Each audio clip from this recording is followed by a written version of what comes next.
They had televised testimonies by Yes, I've seen it. by Israeli soldiers said like we were given orders to stand down.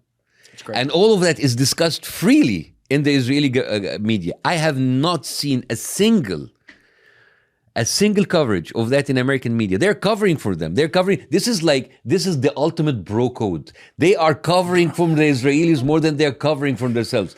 And then there is like multiple reports again from the Israeli media about the Hannibal Directive, which is basically the Israeli troops that came 6 to 8 hours late started to shoot indiscriminately, killing the hostages and the kidnappers in the same time, basically making the number of the casualties in the Israeli side even more, because they were just like killing them all, because the Hannibal Directive is basically it's a directive by which if you have a hostage situation you will kill both the hostage and the terrorist, so you don't go into negotiation. And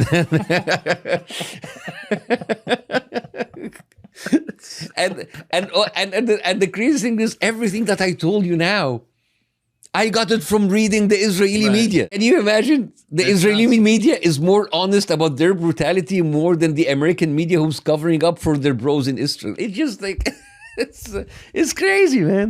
It's pretty crazy. Yeah, I mean, I definitely want, because, listen, I've said it before, Israel doesn't care about its own people. They use Jewish people as fodder for them for whatever deed they want. And again, I quote the author Avi Shleim, who's a Jewish Iraqi author, who wrote 3 books about his experience being an Iraqi Jew who left to Israel. And he said in his book, and it's documented, that between 1950 and 1951, the Mossad sent operatives in order to blow up synagogues in Iraq to scare the Jewish people in Iraq so they would leave and go to Israel. So whenever He said that?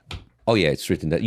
Can you just say Israeli Mossad or like Israeli operative involved in bombing Iraq synagogues 1950, 1951. To scare the Iraqi Jews there. Yeah. 1948, there was also an ethnic killing of Jews from the Arab country. Bitch, you are the ones who were pushing them.